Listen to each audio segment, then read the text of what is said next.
carrying on. We in North Shark's doing that in Burlington. Followed us Yeah. for 50 minutes. Oh, yeah. They Never were seen split this out, so before. the color was really pretty. You know, they weren't just gray, they had like green and shimmering. Or, yeah, followed us for 50 minutes. But the dive masters are stabbing lionfish. I can't And if speed he read wants to that. keep them, he's actually flaying them, well, not flaying, but, you know, Gutting them. gutting them and everything, and, you know,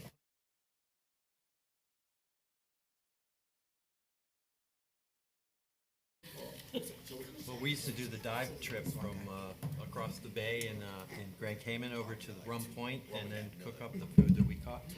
And one time my father was down there and he had like, you know, lobsters and conch in the bag back in the 70s, 80s. And he got hit by a shark, hit his bag and broke it open and then came back and ate it all. He got back up to the boat and the dive guy goes, "Where's your catch?" And he goes, "On the bottom of the ocean." Go back down again. Good morning, Luann. Great, how are you doing? yeah, my daughter leaves for Grand Cayman in a couple days. Oh, yeah. Yeah, we used to be on, have a property right next to the old, 700 front feet on the 7 Mile Beach, right next to the old Royal Palms. And my father got scared about, with all the reggae and stuff going on in Jamaica, thought that they would take over the Cayman Islands, so he sold it. That was probably not a good financial decision. No, it Who was, wants he, to- he bought it for Before I call to order, 125, who sold wants it to for do the 250. invocation? It was Anyone? worth Anyone? 13 million 10 years ago. Mac, you did it last time, you wanna do it again? Sure.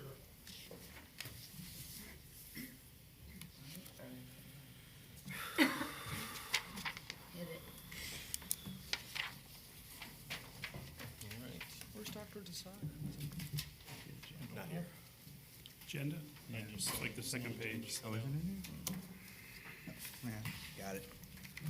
All right. Call this meeting to order of the Tourist Development Council. Today is July 22nd at 9 a.m.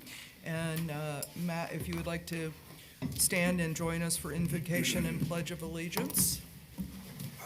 Max, thank you. God in heaven, however known, we pray to you to guide us to do the county's business, to take care of our residents and the businesses and all the folks in the tourism industry, and at the same time to do things that are good for our environment and our future. And we ask it in your holy name. Amen.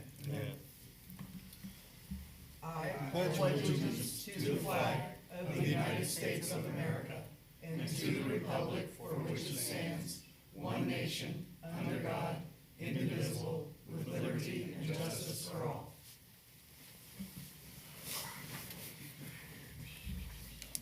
Okay, oath of office.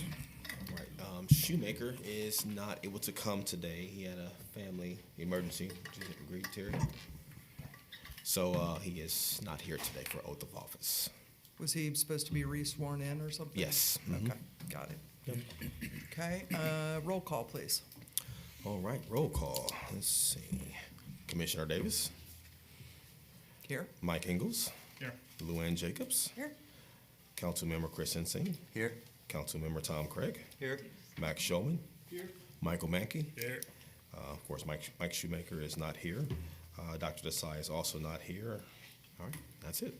All right, thank you. Looking for a motion to approval of agenda. So moved. Second. Motion by Mike Engels, second by Luann Jacobs. Any board discussion? Seeing none, all those in favor? Aye. Opposed? Motion carries unanimously. All right, motion to approve the minutes. Everybody get a chance to look at them? Briefly. So moved. You want to take B1 and B2 separately or in one vote? Any problem with both? One vote. Okay, one vote for B1 and B2. Do I have a second? Second. Motion by Max Schulman, second by Tom Craig. Is there any board discussion? Seeing none, all those in favor? Aye. Opposed? Motion carries unanimously. All right, open to the public. If you'd like to address the board, please state your name and where you live, and you get 3 minutes. Going once, going twice. Okay, we'll close open to the public. No presentations? Nope. Okay. Then you're on, Abbas. Awesome. All right, we have our E1 on the agenda. This is unbudgeted in-state travel. This is just to add an additional person for a governor's conference, which is August the 27th to the 29th, Governor's Conference on Tourism for the state of Florida, of course. And you see the amounts there, travel, training, roughly around $1,400.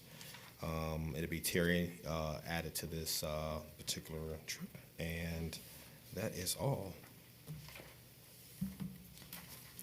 And so you guys want to take out, so basically we are calling for a vote to add an additional person for Governor's Conference along with myself. For E1? For E1, yes. Okay. Do you want separate votes on all of these? We can do both votes together for at least for the travel. The E2 is out-of-state travel for the Hershey RV show. Of course, you guys know it's the largest RV show in America. This is a two-person situation. No one person can do this show. It's very challenging. So I believe it'll be it'll be Kelly and Terry for that particular show. This is like a 7-day excursion, and I'm gonna put an excursion in quotes. So we're calling for approval for one additional staff to attend that Hershey RV show as well. I do have a question. Why was it not budgeted if it's known that that's a monster? Yeah, so it actually was, it was, it was put into our budget, but I think due to county and, understanding tourism, they took all out our additional people that we requested for the reasons. Hopefully going forward in our new budget, they understand when we ask for those particular situations. Who's they, the budget office? The budget office. Well, Okay. also because Mike always went. Oh, yeah. And so there was support. Well, it was- No, they had. No. their But he had his They had own their booth. own. They had their own. booth No. office and Yeah. side. No, yeah, Yeah. that's They totally were- separate from the they were staff. in my booth. Yeah. Yeah. So, but now they understand that it's just we do it because it's a need, not a want or a desire. Right. But it was actually definitely put in there. But they took it out, and then they said, well, we can just go to TDC then BOCC. But now, hopefully, we don't have to do those things to move forward. Okay. So that's why. And Mr. Howard's aware of all this too? Yes, ma'am. Okay. Yes. All right. Anybody want to make a motion for E1 and E2? So moved. Approved. Second. Okay, motion by Michael Mankey, second by Louann Jacobs. Any further board discussion? Seeing none, all those in favor? Aye. Opposed? Motion carries unanimously. All All right. right, thank you. E3. So E3, I'll go into a little bit deeper in the explanation of this. We are a county who our tax collections are collected through the Department of Revenue.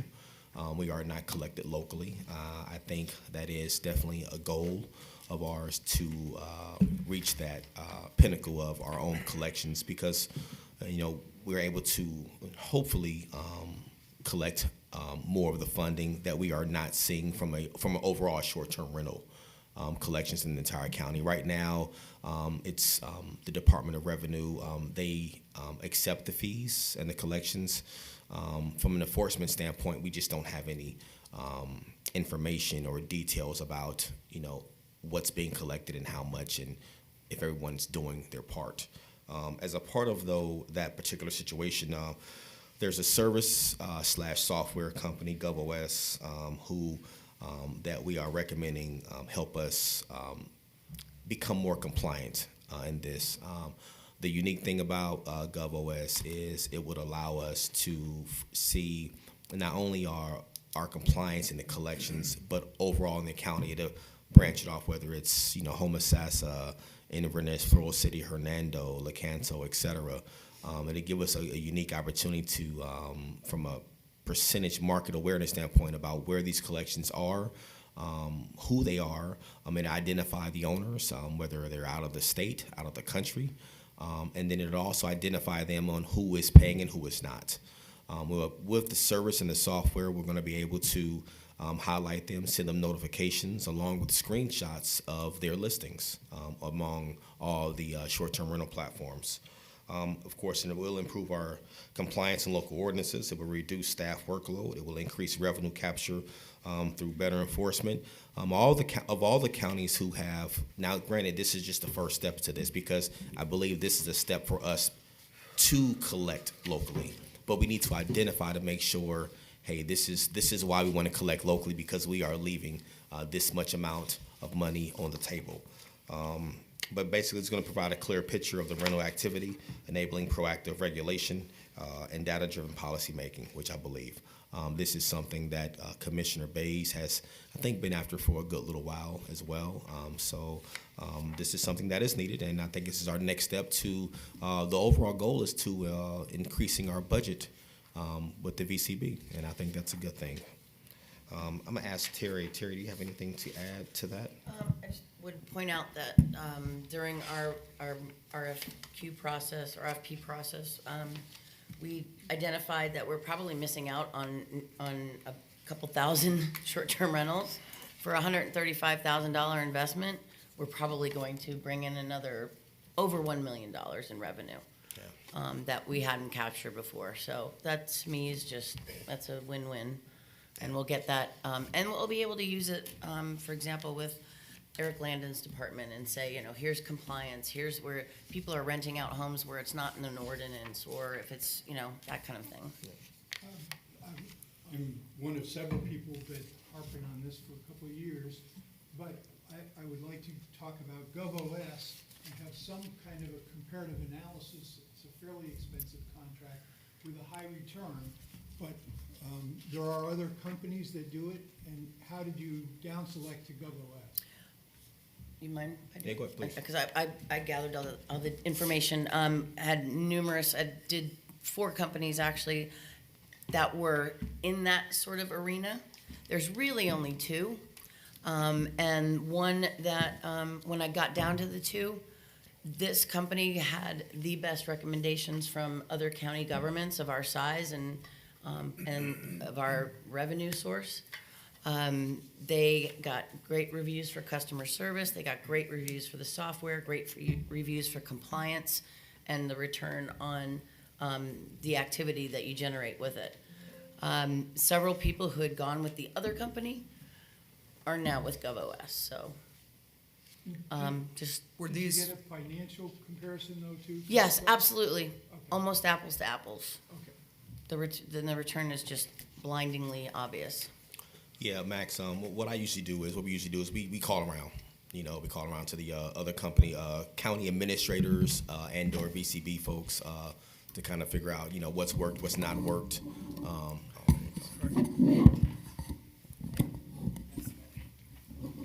And so based off of that, this is, with all, because this is about 2.5 months of of deep diving in this, just to making sure we get it done correctly. Okay, thank you. Yeah. Very well. so you actually talked to other county Yes, Yeah. we did. Staff, Yes, okay. we did. It's funny, we have a surprise guest here, Jack Downing. He's with GovOS. He's worked. They worked with Bay County. I'm going to always screw this county's name up. Alachua County, and a host of other counties that they work with.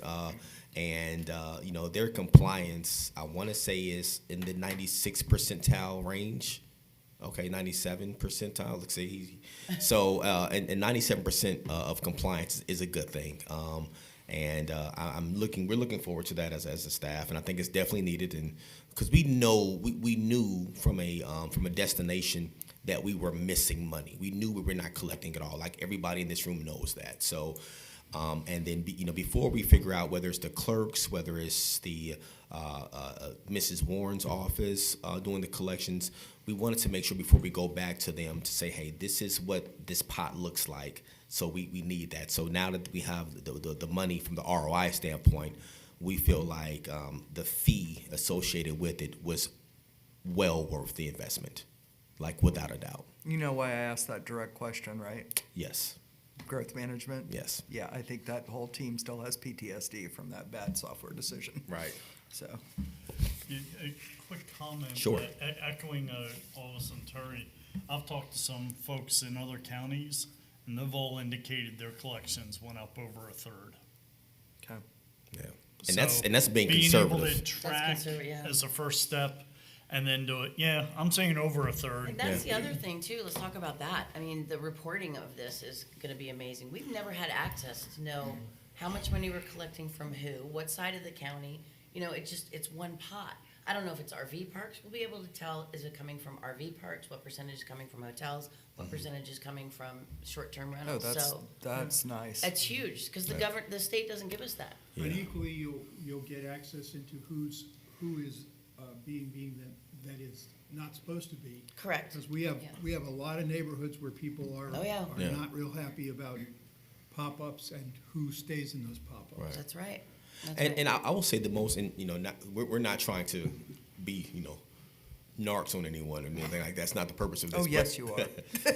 But I will say I'm that kidding. the one thing that was very interesting for me was to see the percentage of the owners of the properties, because it really would identify. So when we send these letter and notices, we'll be able to target. It's not where the address is. It's about who the ownership group is, to see how many people are investing in our community who are living outside of the county, outside of the state, and outside of the country. That own like 10 homes. There you go. Yeah. So now we'll have that percentage of like, hey, oh, by the way, 80%, I'm just going to throw a number, 80% of our short-term rentals are owned by people who do not live in Citrus County. I think that's something that'll be really interesting to know, and then knowing that information, we can talk about, short-term rental registration fees on an annual basis and things of that nature. So we'll cross that bridge when it comes, but I think this is a great first step to do, and we're excited about what we discovered. So, from the city of Crystal River standpoint, Yes. okay, we don't allow short-term rentals. Correct. So, describe to me, how is the enforcement mechanism part of it work? I mean, because I'm sure that if this, we get this software, they're going to want to know that, because this has been an ongoing battle for us, to kind of deal with the enforcement. Yeah. So we'll have that tracking capability as far as we'll know the locations. So, if the city would like to say, hey, what are you seeing, within our city limits, I mean, we can pass over those reports from that standpoint. And then that'll be up to, obviously, the city's called on how they want to deal with those particular dwellings, if that makes sense, if that's what you're asking. I get. So, in other words, we would get the information, and then we can do whatever inside our ordinance based on Yeah. that. Well, the software also gives us the ability to send out notices automatically generated from the system, and it'll send out notices to the owners and say you're out of compliance, you're not to be, whatever the statement is. And Jack, if you need to jump in, if the board's okay with Jack answering some questions if need be, but we'll be able to do that step for you automatically. It'll go out, but then the follow-up on that would probably have to come from the city itself. From a code enforcement standpoint, Correct. especially, yes. Yeah.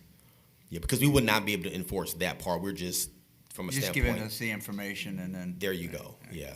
And then for us, it'd be to identify, to make sure, okay, who's not complying. And then the cool thing is we can go back. Not that we want to go back 5 years or 3 years or 2 years. We can actually go back. It's just we're more so looking forward to saying, hey, we're trying to move forward from this point, But that's where we're at with that.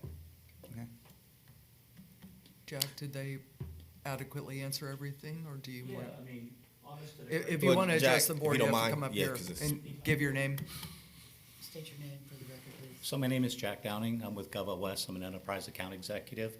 I am not a resident of Florida. I live in Virginia. However, I'm here about every other week because I cover Florida.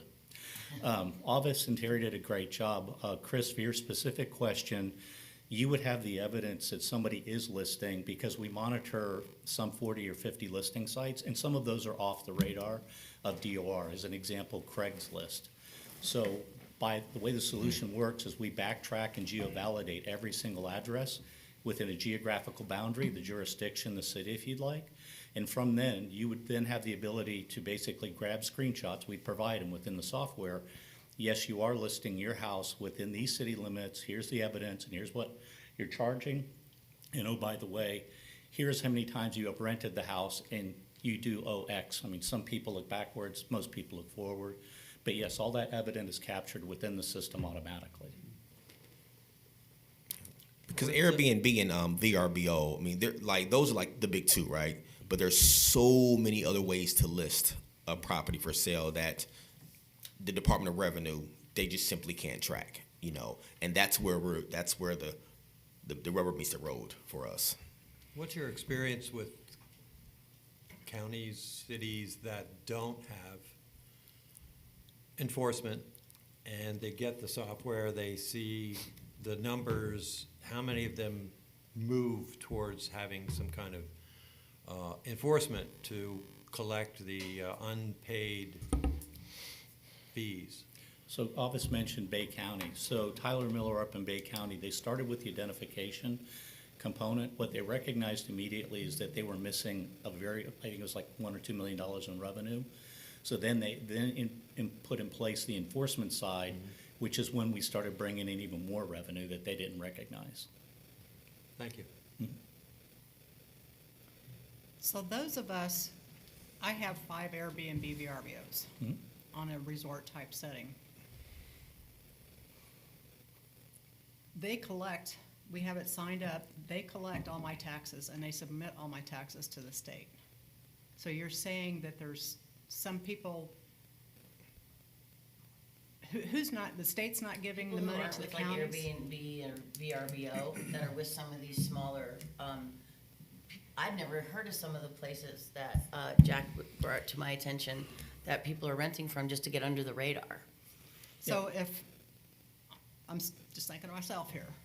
I have my company, Airbnb VRBO, I'm expecting them to pay my taxes. They do. And they do. Yes. So I'm not under scrutiny. It's the people who are, okay, That are trying to operate underneath the radar by listing on other platforms Right. and not paying associated. Now, if people are like you and they're honest, they are paying. But what we recognize, and to the tunes of about 900-some thousand of what you're missing here in this county, it's what we see with all the counties that we've worked with. Okaloosa ended up at about 40 million in what they were missing in revenue. because there's 40 all million that sorts. were not on Airbnb and $40 million VRBO? of net revenue. Sorry, Luann. And the compliance that we have, Office mentioned 97%. Actually, when we did Okaloosa's dashboard with y'all during the demo, they're at 98%. When they did that, what they also did was capture additional penalties and fees because they didn't pay on time. That netted out about another $86,000. Okay. Wow. Are we good? I mean, I just kind of figured that the lion's share were on those 2 platforms.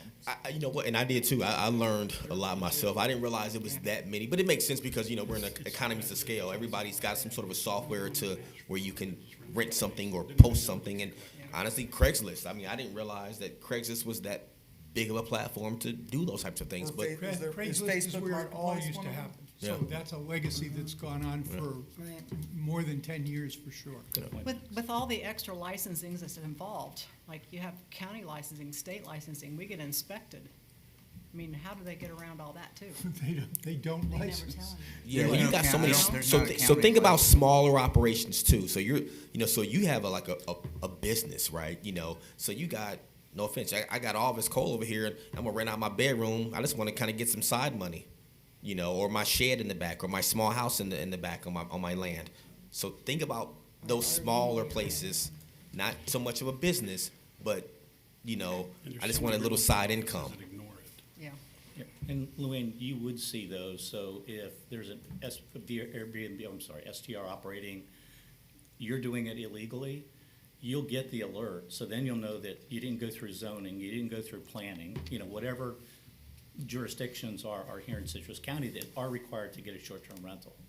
So you would be notified that they're operating outside of the norm. Well, that's a question too, right? So I don't think Citrus County really has a whole lot set up for this. I mean, The I county think does, anybody. actually, Crystal River is the only jurisdiction that has limitations. Inverness doesn't have any restrictions for zoning on that. Well, and that's what I'm or saying, the like county the doesn't Citrus either. County, I think if you want to rent your house Airbnb, you can just go to a company and set it up. I don't think there's any kind of license or Of course, yeah. anything. And that's the other thing, we can actually, if we wanted to, collect $50 a year from every person that rents out a home, just because we can. You know, we're not going to, but, I mean, you can do stuff like that. And Abba said it correctly, a lot of these owner-operators are outside of outside the county. They may live in Virginia, they may live in North Carolina, they may be international, right? Yeah. So they're taking revenue, they're making revenue here in Citrus County and not paying, in some cases, the applicable tax. So what we've seen in other jurisdictions is they put a registration fee.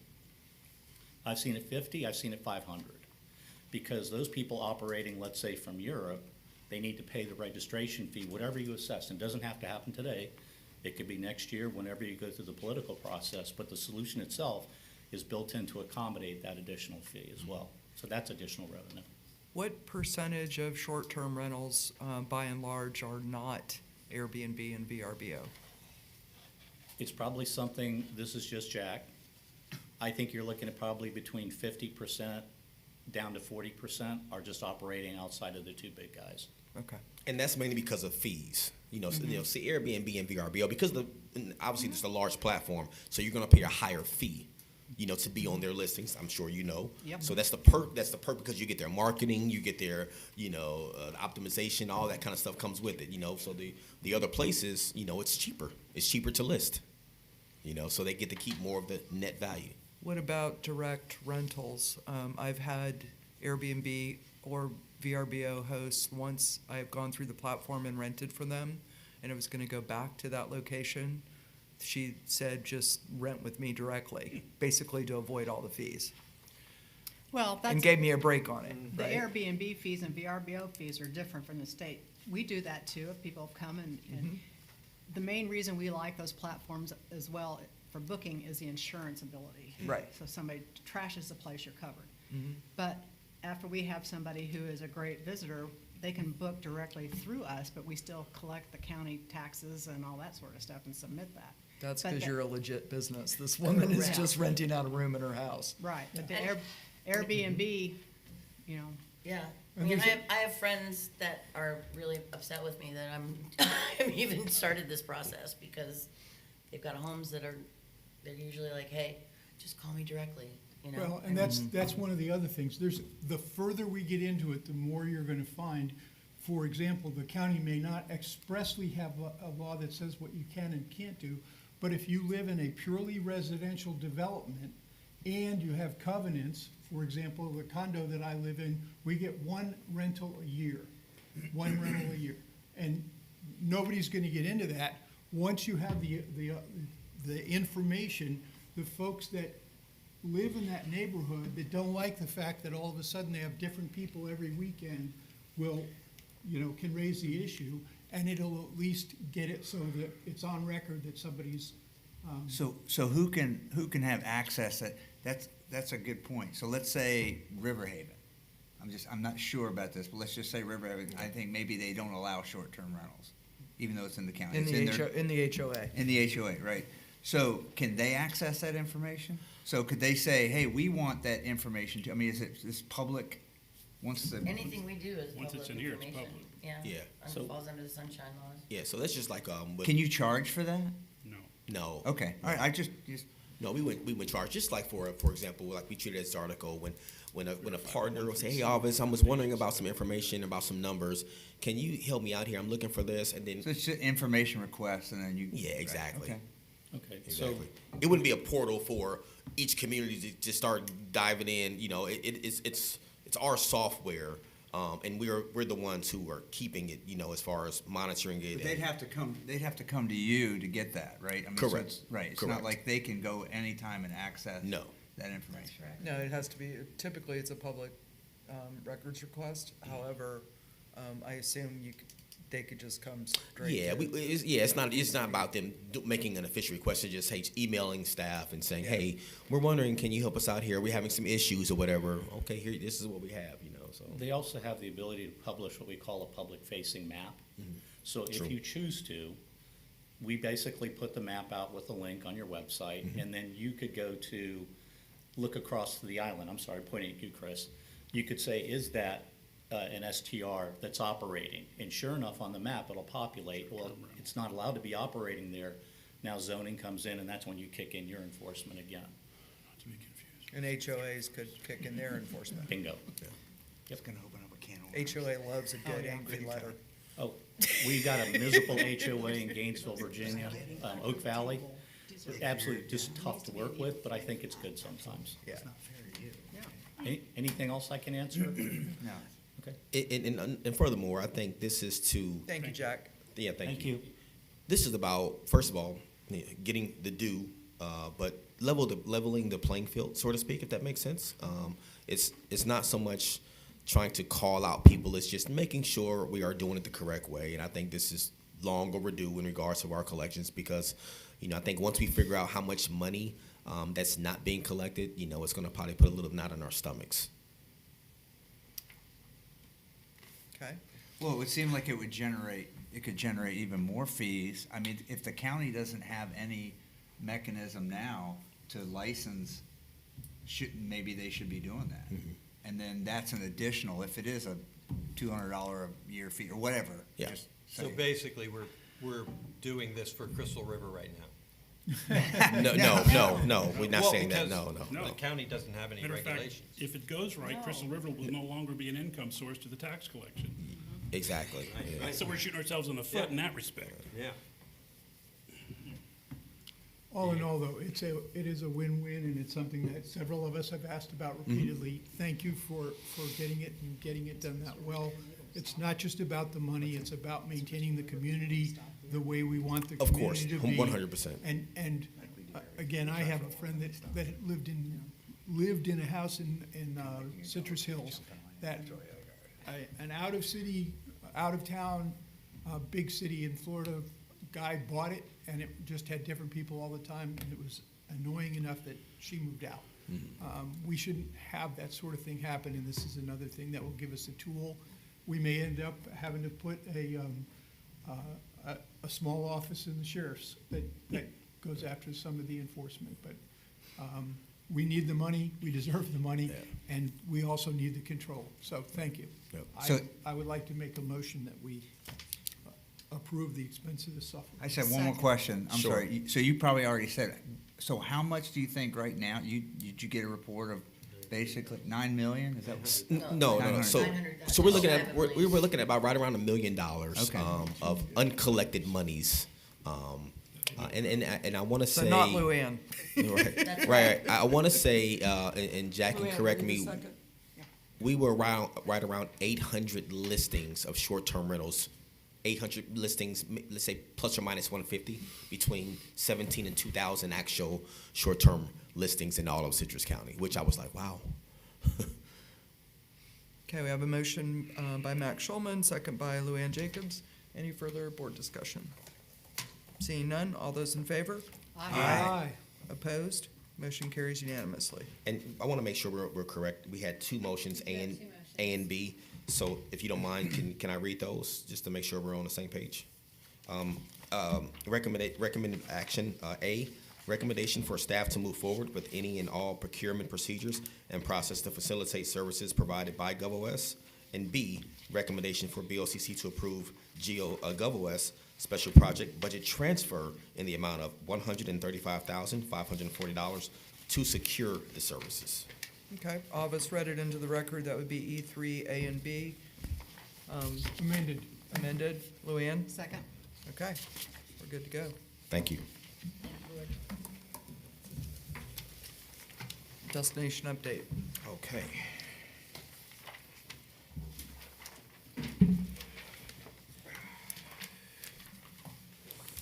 All right. Good morning. I'm going to start here, but I'm gonna probably finish there because we're going to get into our strategic plan here. It's going to be very quick as far as the highlights for June and July. For those who did not attend, I want to highlight, I have to do this, partisan tourism, the staff, this program that we initiated, the events that we're doing, they have just exceeded all expectations. We had our most successful event June the 25th, right? June the 25th. where we had a special announcement of the whole manatee capital of the world. We gave out the T-shirts. We, and of course, with the logo as a registered trademark.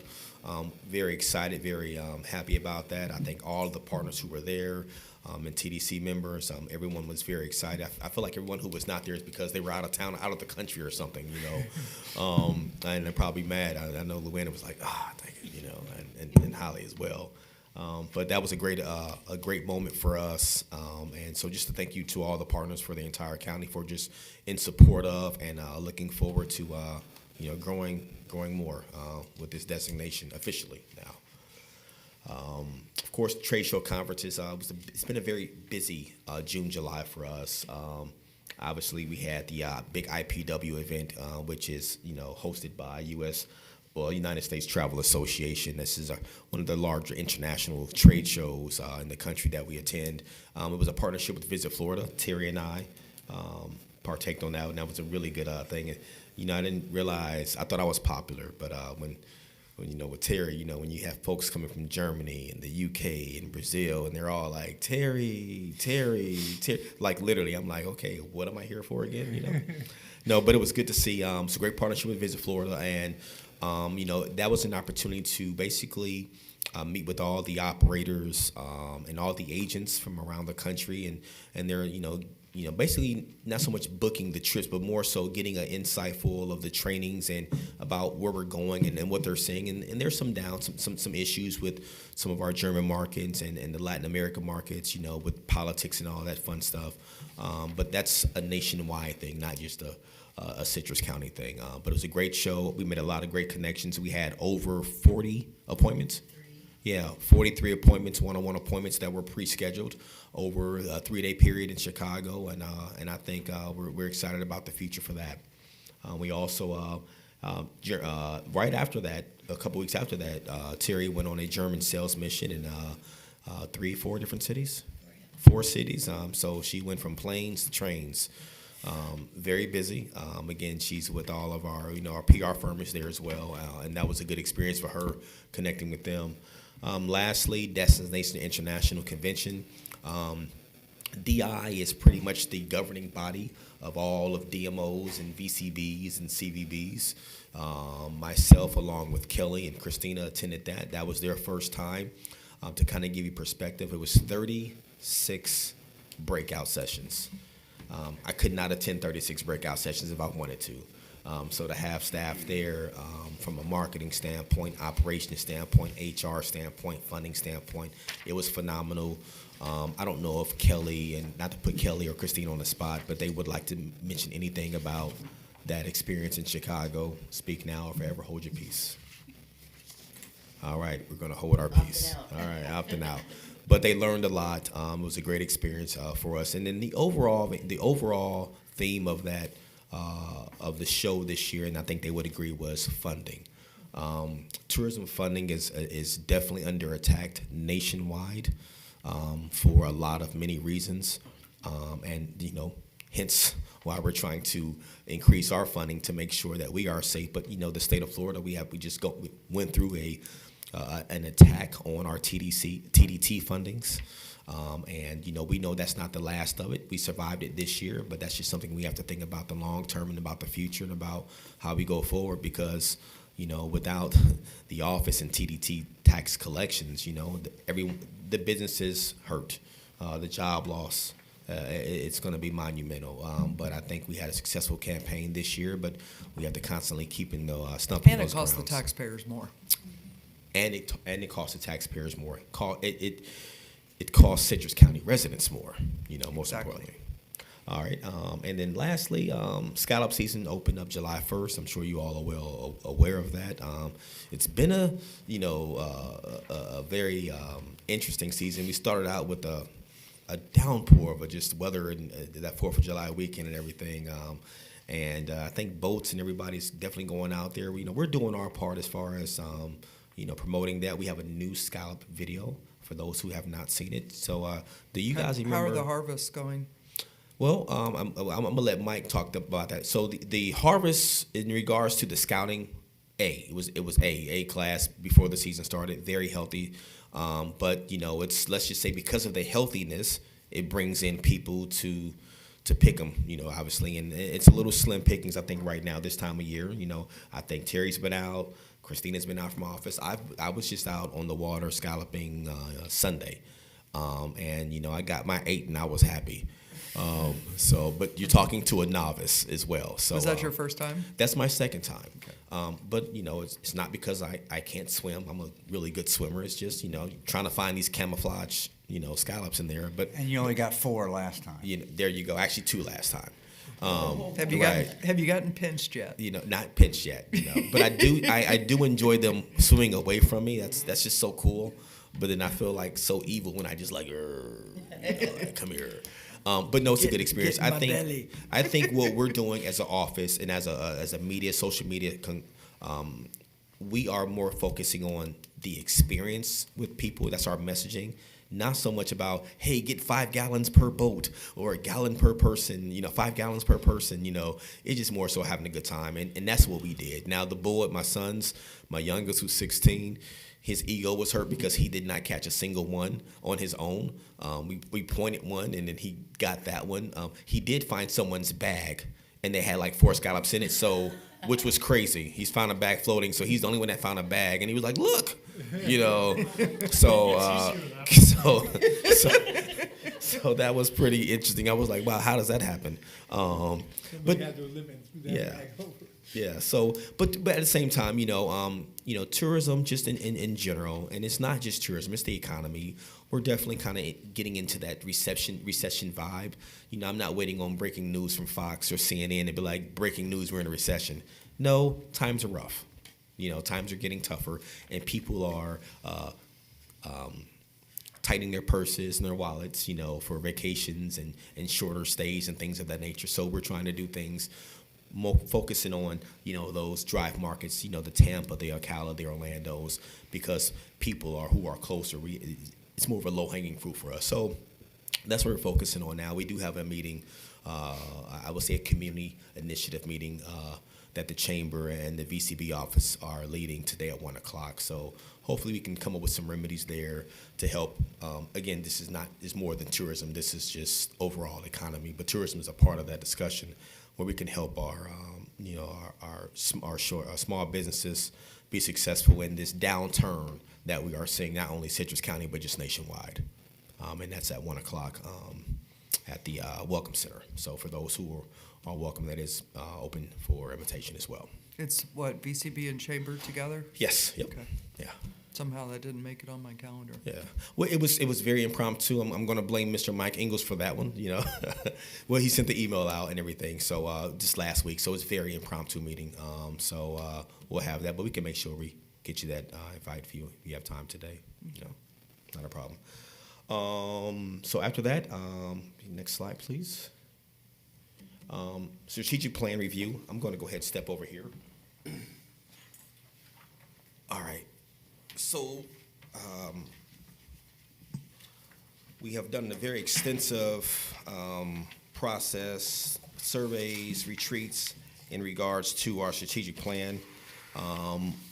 We finally have the edits, or I should say the first draft of that plan.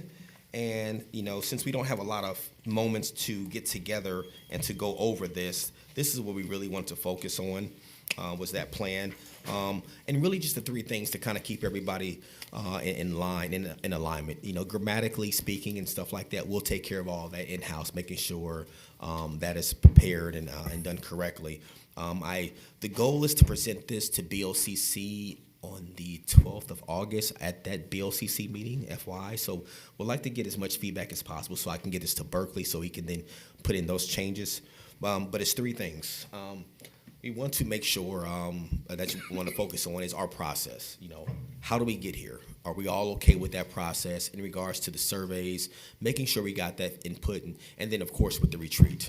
The second step I want us to focus on is the agreement in theory on the key initiatives. Are we in alignment with those key initiatives that we talked about in the retreat and that were laid out in the actual plan? And then the third thing is just to maybe take a deeper dive in those initiatives, just to make sure they make sense. They are saying what we want to do for the next 5 years. 3 to 5 years. Also keep this in mind. This is not in stone. This is still a working document, so even what we agree upon today, it's not like we can adjust something, because in this world of tourism, we were talking about 5-year and 3-year strategic plans. People are like, forget that. Do we have a 3-month strategic plan? Because that's how fast things are changing, it seems like, from a national standpoint. But I think we're in a good space locally and with our destination. And with that said, I would like to maybe start off with that first question as far as the process. As a TDC, do you guys feel comfortable with our process, how we got here, what we've done, and the research that we've compiled? Board? Yes. Okay. All right. That's good to hear. Yes. And then, we can dive into the initiatives. And I do have one area, and it isn't something that I brought up before. Coincidentally, right now, Marion County and Levy County are also working on their tourism strategic plans. Okay. And as we are adjusting to this more competitive environment, if there's any way that we could, and everybody has a different company that they're working with, but at some point, see if we can leverage things that are in all 3 of our strategic plans and end up using that as do some advertising together to get a better value for anything we're investing in other cities. Okay. So a side note real quick, so there is some talks with some of the other counties, Pasco, Hernando, Marion, Levy, and Lake County as well, to come up with some sort of alliance. But that's kind of aside from the strategic plan, but there's some talks for us to do some things together from a cooperative standpoint. Okay, All right. thank you. So again, on the process in regards to how we got here, everybody's in agreement on, comfortable with that process? Yes. Okay. Now, in regards to the initiatives, we have the initiatives, and I'll just read them out loud. Of course, one of the things that came out in this retreat, and in the surveys, of course, is building brand recognition off of our unique coastal destination. We have the external marketing, and then the 1B was building brand recognition off of our unique coastal destination again. But this is the in-market promotions targeting the 2 audiences, both the visitors and the residents. And I'm gonna read through the other 2 real quick, and then we can kind of go back and deep dive. Initiative 2 was an ever-improving year-round visitor experience. That just really focused on making sure we kind of level out that curve a little bit, because we know where our high seasons are. So it's not that we need so much help there, but our shoulder seasons, how we can kind of ramp up business there, create events, increase our marketing buys, and during those times to spread out what we're doing from a destination marketing standpoint. And then the third one was a sustainable tourism economy. This is really just talking about advocacy, our workforce, and those are the key factors there.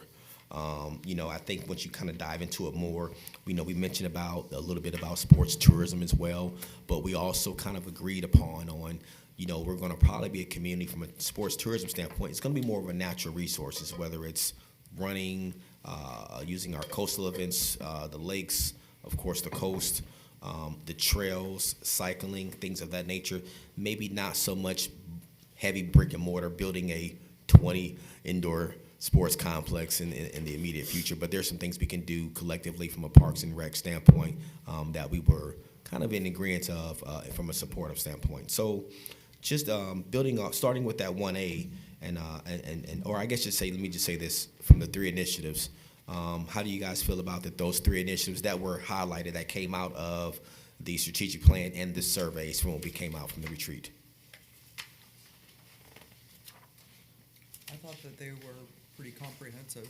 Okay, all right, that's good to hear. We definitely paid good money for it, so that's good feedback. No, okay.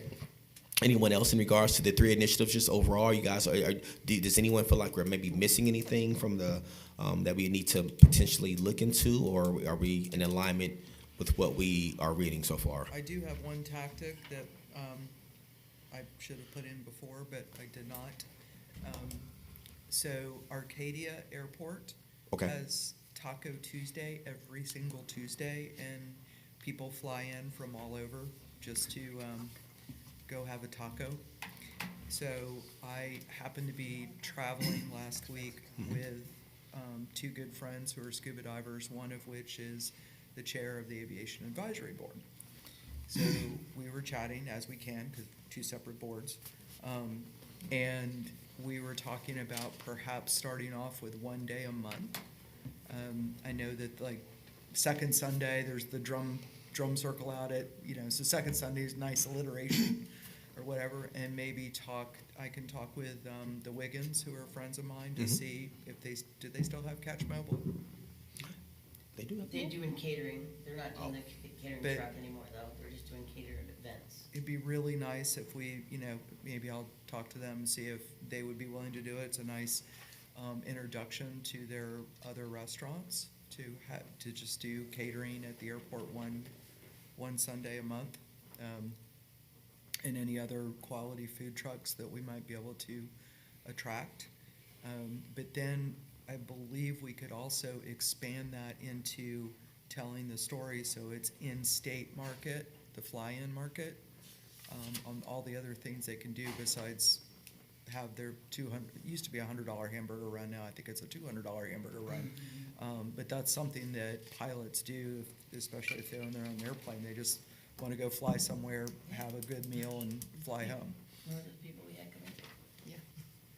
So I think that might be a good way to introduce everything that we have going on. Okay. And if it goes well, then, we could also expand it to Inverness Airport on a different day of the month or something like that. With all the cycling and airboating and walking trails and everything that we have to offer over there, fishing. Got it. Thank you. So I thought maybe we could put y'all, me and Heiko in a room together to talk about that. Okay. Oh, anyone else? Just another one of those things that you can't do before. I hope we will at some point have a specific look to make sure everything is synchronized between the tourism development strat plan and the county overall strat plan. Yes. They're both rather large investments, and I wouldn't want to see any place where they're not synchronized. Okay. Well, we have, just to help you with that, of course, the county has won, I'm gonna say the national award in regards to strategic planning. So I can definitely get with Steve Howard, county administrator. And then we have our senior staff meetings as well. So now that we have something, now that we will have something officially, from a tourism standpoint, we'll definitely make sure that some of these things are synced up, and some of the outcomes we can, kind of collaborate and do some things together for sure. And I think Commissioner Davis would agree with that too. Because there's actually an effect called cascading, where if you can show how things tie and they work their way down, and some of them are state, Discover Florida initiatives that work their way all the way through, so we're not making it up, we're leveraging efforts in other places. It's worth doing. Okay, all right. And to sort of tie off of that, are we gonna get more comfortable with becoming a destination development company versus a destination marketing company? Because that 2 and 3 both play that game, which has been something by statute and by direction and by design has never been in the bailiwick of the TDC. Not that it shouldn't be, I guess, if that's the way it progresses, and I know we've had a little bit of this conversation in the meetings as we're going forward, but there's still something about the rubber hitting the road on that doesn't track with me as it relates to where we spend money, how we spend money, what we're allowed to spend money on, versus the ownership that should be an EDC environment, a chamber environment, and a local business group environment to take advantage of the business we bring them, not to create the infrastructure to take care of the business that we bring us. I got to go one specific. I think I maybe followed that. Yeah. So real quick, Max. First, The $1 million will help, though. Michael, you make a great point. I can tell you in Chicago, at Destinations International, the subject matter of the evolving of DMOs. I'm going to use the word DMO, destination marketing organization. Right. Most people are now saying destination marketing / management organizations. And it's a hybrid approach. I think to answer your question, I think it's a little bit of yes and it's a little bit of no. But I do know that with the current times, the way DMOs operated 20 years ago are just not this. We can't do that anymore.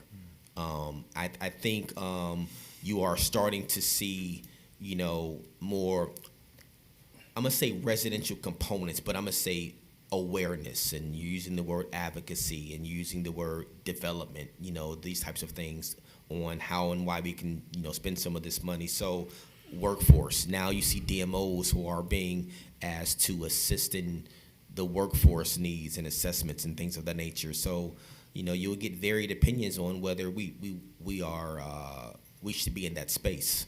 And I think if you ask 10 people, you're going to get probably 7 different answers, about that. So I have my opinion on that. I'm pretty sure Michael has his opinion on it as well. But I think there's somewhere we're in the middle where we can operate in to where everyone can be comfortable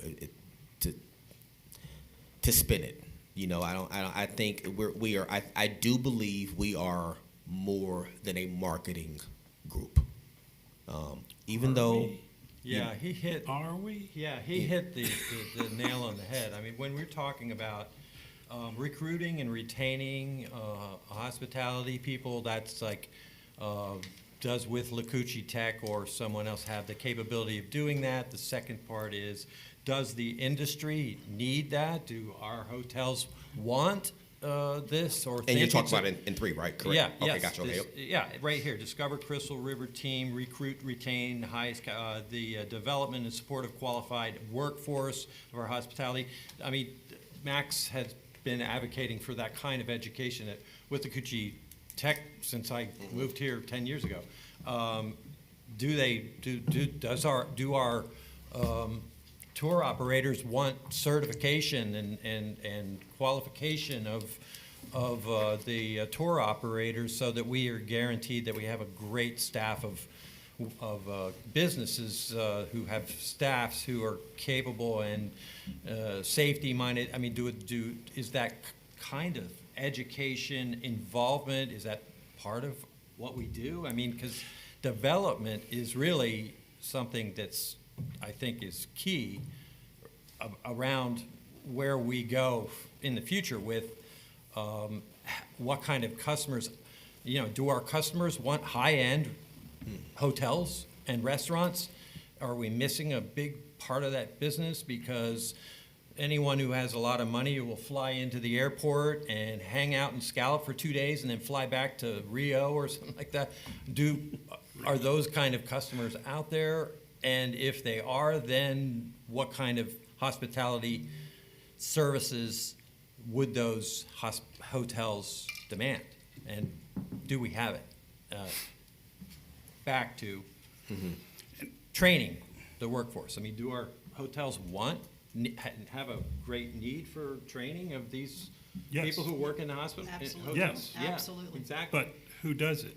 Right, well, Who with pays Lecanto for it? Tech, And it's, the other thing to consider here is we're a $3 million collection. These other DMOs that have 20, 30, 40 million dollars, they can afford to throw 5 or 6 million somewhere and do this and make all the constituents happy in the process versus, and get a result out of it because they can hire staff, they can hire resources, they can do training. If we took 10% of ours to dedicate to this, it still gives us $30,000, which shouldn't hire a full-time employee. So, that's the realistic aspect of this side of it versus us continuing to drive with all of our dollars or as much of our dollars as possible, the opportunity for people to come in here and spend money and collect taxes from them. And maybe the shift, instead of worrying about the 2 and 3, would be to find, to your point, Todd, the people that are willing to pay us $500 a night and have less of them. Right. I think those customers are out there, and maybe they just don't know that Crystal River is a wonderful place to be because that's just where we live and moved here in some cases because of it. I know a lot of people who move here just for the Lecanto State Trail. They literally bought a house right next to the trail, and that was their dream retirement place. Now, with that said, I don't disagree that 2 and 3 are very important to the development of the tourism in the process. My whole issue is in who does it, where does it. Right. They're very important. We need trained staff. We need to do a better team of working with whatever we're working with, infrastructure and all that scenario. To me, it's where we get that funded from and where the community supports itself. And I don't mean just community, I mean governmental agencies as well. And in this town, in the whatever, how many years I've been doing this? There's never been a real cooperative aspect between other agencies and departments. It's all what they can take from us or get from the TDC and not what they give to the community to make it better so that we're all happier and healthier in the process. I think also too, to your point, I think some of the issues has tourism effectively had a seat at the table, and that's something that I really can't answer. I mean, now I feel like we have more of a seat at the table than we've had in the history of the VCB. In regards to that development is definitely a buzzword. I think when we look at, for example, when I look at 3, a sustainable tourism economy, the initiative, third initiative, we have of course the advocacy part. When he talks about we recruit, retain, support the highest caliber team to lead. Just talk about the umbrella effect, but it gets into the workforce and then the advocacy. I think the advocacy for the travel industry issues, I think that's an easy yes. Absolutely. Because I think, look at Partners in Tourism. That's in essence an advocacy type of vibe, right? It's a part of it. The workforce, I think that is a little bit challenging. And in regards to, I think what you're highlighting is what our role is. Especially if we're talking about dollars. Now, if we're talking about programming and things of that nature, I think there are some things that we can maybe initiate. But when we're talking about dollars, that's where we probably don't really focus on the dollar, the fiscal amount, more so the support and from an industry expertise standpoint, and to maybe somehow implement or help facilitate programming, which I can see us having a role in from that standpoint. But dollars too, it might be a little bit challenging for us because I think it's going to be more of a public-private, more private partnership that you'll see from a workforce standpoint. That's just I think that the strategic plan is not necessarily what the TDC should do. This is a strategic plan for the county, and some of these things are going to not be under our purview. As he said, some of them are development, which is great that we're coming up with this stuff and then bringing it up to the county and the cities, that there are some things that the county may need to do to upgrade or make a more appealing to tourists, some programs. These are great directions. I know about, I do, one more thing I wanted to talk about was just this whole communication, this whole transportation issue between east and west, and like there should be maybe a bus or a shuttle into that. I'm not really sure about that. I think people that this is a automobile area here, and I don't see people getting on buses to go from one place to the other. But that transportation as part of a solution to getting people here and there. We do have some public transportation. It doesn't seem to be like a focus, but that's up to everybody that looks at the numbers. I like the fact that we are looking at all of this as a group, and that we're not just looking for what's good for us, the tourist marketing business. It's what's good for the county, for the whole big picture of development things, like Michael's saying. Right. And maybe what I can do is, when I get with Berkeley on some of the feedback that I'm hearing, is maybe just to, maybe rephrasing in some wording and from the workforce standpoint is not to, be so, I don't want to say, leading this initiative from a county-wide standpoint, because again, you're talking about the colleges, the school districts, the county with itself, and the private sector, because I think this can be a great private sector private sector initiative. I think it was definitely highlighted in this survey, though. We can't forget about that because, you know, everything's on here is because, you know, we have all these community leaders saying, hey, this is what's important to us, you know, so. That's my point. Yeah, yeah.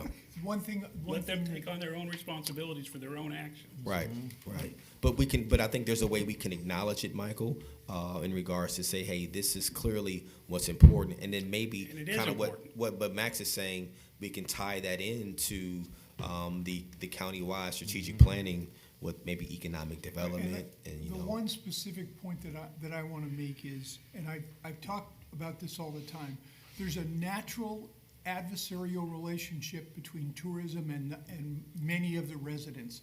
If we don't ameliorate that, you will see that fight on tourism money get worse, nastier. So identifying what is skin in the game, what does tourism do for our county residents is what's important. And if it means we use some of our money to have some sort of an annual get together. I mean, we got a one-person economic development shop. They can't do much. If we get the schools together and we, at some point, say, how do we create jobs that make it so the kids stay here? How do we bring in tourists that don't destroy our environment or our culture? Those are important things that we've got to work in, skin in the game for the county residents. I agree. I think also when you talk about that in 1B, the initiative, they're talking about targeting two audiences, both the visitor and the residents, and then in the residents component, obviously you're talking about leadership, about the local travel industry through training, co-op, you know, programs, whatever, but engagements, annual events. I think we're definitely heading down that road. The staff, we have some ideas of a type of annual tourism. I don't want to use the word gala, summit, but something of that along those lines where we can do that. But right now, currently, you know, we are definitely becoming more and more active from a community talking initiative standpoint. Where I mean, I think staff individually wise and in group wise have been out and we'll continue to do the citizens academies and all of these social clubs and things of that nature, just over the entire county. But that's a collective thing. That's just, you know, we're gonna keep adding, you know, building those blocks there. So great point. Might be interesting to, First Friday, by and large, pulls a lot of residents, right? Okay. I mean, obviously, there's tourists there too. And I think the hottest of the hot spots is Crystal River, because oh my God, the kayakers and the tour companies and everything. It's just, those that live on the river are the most aggrieved, I think, of anyone in the county, correct? Yes. Okay, and all of those folks that live on the river, they have their golf carts and a lot of them go to First Friday. Right. Might be interesting to have a VCB booth at First Friday with one of those banners like Marion County did that explains all of the all of the benefits of what tourism brings. And then also you get to interface with people that are probably gonna be a little cranky. Yeah. And then you can explain some of the issues on, ideally, in my world, when you have, capitalist society, if you have a limited resource, then the price goes up. The problem is that we keep trying to put 100 pounds of sugar in a 10-pound bag, but it's all the folks that I would really like to discourage are the ones from out of county. Right. That come in and make bucks off our back and piss off our residents and go away. Correct. So, We just had recently a meeting with the CSOs of the state parks and the DEP, and probably the top thing on their list was you need to explain what the CSO is for the people in your area. What does a CSO, Citizens Support Organization of State Parks, what do they do for the residents? And basically what they do is provide services that is not in the budget for the state parks that the locals want, like a park bench in a certain spot. That's the CSO raises money and does that for them. The same reason is, what does the TDC do for the residents? It's a really good idea to just get that word out. You know, what are your tax dollars doing? The state comes out with numbers, like 522,000 people were on the Withlacoochee State Trail, and people in Inverness go, I don't see that, you know? And that's what I got, the best takeaway I got from the Berkeley presentation was you need to get your marketing efforts and your whatever you do to help the tourists find our cash registers. Mm-hmm. And that's really what we're doing. We're trying to bring benefit from tourism by bringing money into everybody's cash registers. We're trying to, so that kind of message is great. And it's all about education, letting people know, hey, what do you do? I mean, people say, what is a CSO or what is a TDC? It's just 3 letters. I don't even know what they do. And we do a lot. We could talk about all the money that we have given back to the community. Right. True. You know, we paid for mural, helped pay for the National Wildlife Refuge built display, correct? The grass restoration. The grass restoration, have we done anything with Riverwalk? Yes. Yep. Oh, yeah. So do a list of everything that we've given money back to, which all of those residents in that particular area can enjoy. And before you talk, Mike, I was going to come to Mike. So, you know, Mike, we have conversations, and to your point, Tom, is that, you know, the ringing of a cash register, right? So what does it really mean? You know, sometimes now listen, by statute, we are funded 100% from hotel tax and, you know, lodging money, right? But in some of the instances, not all the time does that correlate into quote unquote a tour company or businesses, you know, being booked necessarily. It just depends on whether it's a hurricane or whatnot, you know, and you know, what does an occupancy really mean down to now for the hotel is great, but maybe for the individual businesses, what does it really mean? So I think this is also this plan. It necessarily doesn't say that, but I think this is a good opportunity for us to potentially look at some sort of an ambassadorship, you know, to, you know, we talking about those CSOs and stuff, you know, some sort of an ambassador type of programming to where, you know, we get more people, you know, inside of the house, so to speak, you know, on our behalf. I think that could also help out from a resident, I don't want to say versus, but from a resident visitor matrix where these residents are, you know, now becoming more advocates and ambassadors for on the behalf of overall tourism in Citrus County. I think it's a good momentum to try to see if we can kind of create something like that. Sorry, Mike. Yeah, a couple different points. One, I think for all of it, I know this is strategic, so we're, you know, 30,000 feet Right. level. But some of it, to me, it's going to be hard to drill down to how are we going to measure success against it. So I think we're going to need to go to that next level of the onion and say, okay, how are we going to measure success for each of these things? And some of them I don't quite see how we come up with a quantitative metric yet, but We there's feel good smarter about people it. than me. We'll feel good about it. Yeah. No, I've, you know, very little heart, very little feelings. I'm a numbers person. That's fair. On residents, I agree. The first Friday, what has tourism done for the community? I think one of the lead talking points needs to be the tax savings is $1,800 per household. You know, period. Entertainment opportunities that wouldn't exist without it. Yep, you're not paying $1,800 in taxes I because don't think there's it's tourists 1,800. And I need per house, you know, Is it? yeah. see, and it's, you know, it's funny. Yeah, I thought it was like 400 and something per person. yeah. So like back in 22, 23, it was over the $400 per household here in Citrus County. I know the prices have gone up. I do know that we are trying to nail Well, down. Whatever the number is. Yeah. The state was saying like 1,800 per household.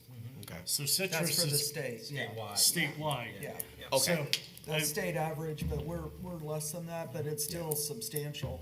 And if Right. they Let had, people know how much savings. but even and if if we had taken that and put it against ad valorem, it would have saved everybody $11 versus Right. 400 and something per person.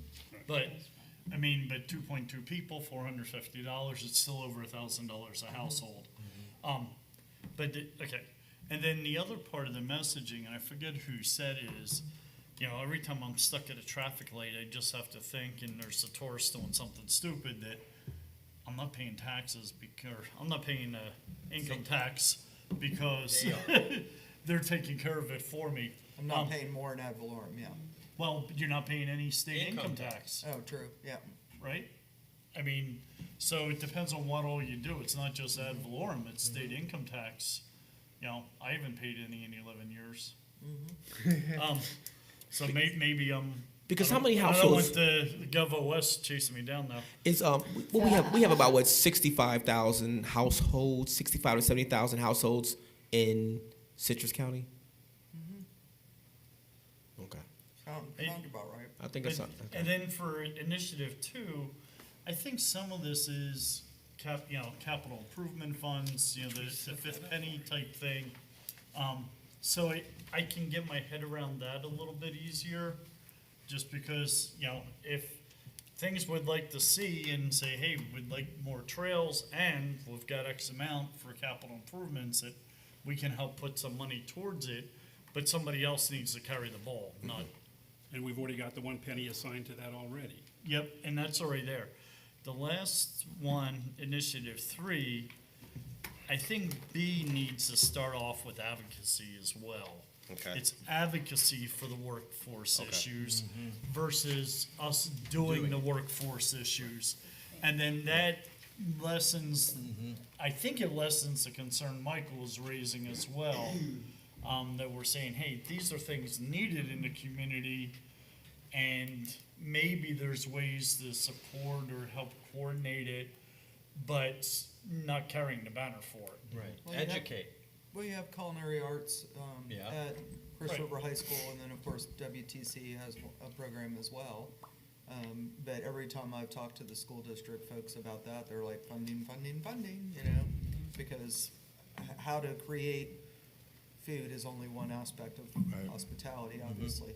Right, I mean, customer service for, in general is not necessarily high sometimes. I will say. It's a hard job. In terms of physical improvements, we could sure use the wayfinding. I really liked what he said about getting off the Suncoast, and it's basically manatees turn left, and lakes and with Lacucci Trail turn right. But I also went, sometime about a month ago, I went kayaking in Chaz. And the Chaz is a hot mess. We need some wayfinding signs back there. Went to the wrong boat ramp, was late getting to the correct boat ramp. Fortunately, it was just me and the person I was with, so we weren't holding a group up. But, and then the people I asked that worked there were snarly, so having some nice signs would be good. In all the tourist areas, on where to find stuff. Yeah. So, Just to that point, I was in Orlando at one point a year or two ago, and I was in a Cracker Barrel. And just for curiosity, over by the Disney parks and stuff, and I kind of knew the answer to the question, but I asked the young lady behind the counter, I said, oh, how close are me to the entrance to the Disney parks? And she looked at me straight face and said, don't you have a phone? nice. Yeah, that would be that customer service aspect. Right. And I'm like, yes, I do, but I thought a human might want to answer the question. Well, I think, Go ahead. well, I think we're bringing up some important topics, and one of them I really feel is the residents too. Yeah. That we're kind of like this victim of our own success. If you get on the river and you see how many people are kayaking, and how many people complain about it. Yep. So it's this double-edged sword, right? They're bringing in all this money, and we get all, but I think there needs to be a push that the residents know what they're getting as well. And not just, I'm gonna stay home because there's too many people out there. And we still have gotten nowhere with being able to throttle that back, right? Well, like you said, with the First Friday, that's a thing that's a resident thing, and there are probably a lot of, we still get the advantage of doing it, but I don't like to go kayaking. I got yelled at like 6 or 7 times, for being on the wrong side or doing something, so it gets where I see where you kind of get aggravated at it. So what'd you do for me lately, kind of thing? You know, like what doing that and then kind of getting that word out so that they know what the things there are to do and what it's doing for them. You know, you do the partners in tourism, and it works for all the people who go to those meetings. Partners in residence, or residents in tourism, or you know, whatever. Definitely some kind of educational, because I get the question, what is in it for me? Right. Yeah, it's funny, I always worry when Tom thinks something and I'm thinking at the same time. But I was really pleased at the last Partners in Tourism. It's a great initiative and it's really working and growing. But I was really pleased to see both our county parks and recs folks and the county economic development there and interacting so they're getting a better feel for what the tourism industry is. If there's a way to get with the Coochie Tech occasionally to show up, and I'm not picking on them at all, but for them to understand they are partners in tourism. Our workforce is, you know, what they're there to do is develop that. Yeah, we're excited as well. I want to say just from a broader spectrum, the chamber, Josh and his crew were there at the last one, and I think that was, you know, enlarged their first time there, and I think Josh was, you know, he was pretty surprised and pleased with the turnout, but because, you know, one of the best questions that we ask in Partners in Tourism is we say a business will be at a location or someone will speak at the end and say, hey, I represent A, B, and C or whatever, or X, Y, and Z store. And then I say, well, hold on for a second. Can we raise a hand and how many folks have been to this store, you know, to this location, to this business? And then it's really interesting to see how many folks who have been to that establishment, you know, and so it's always about half the room or less than half, or, you know, just so it's always cool. But to your point, I think we're trying, and again, the word advocacy, we, even though we have our own, we have our reasons why we're doing Partners in Tourism, what's coming out of it is reciprocal relationship business building. I think because of that, I think clearly, listening to all of you, that maybe we can do some spin-offs, I'm gonna use the word spin-offs, where we can do some other things that associate with PIT in regards to our advocacy, whether it's a workforce, as Mike have already mentioned. I think that's a great idea, Mike. And the wording of that workforce part is just being an advocate of it. And Michael, you said the same thing about, you know, what our actual role is. I mean, I do believe the DMOs are evolving. Yes. Whether you like it or not, and I will say this: if we don't shift, and I don't want to use the word change, but if we don't adapt to the times, DMOs just nationwide are going to be at risk from a funding standpoint. I agree So with everything you just said.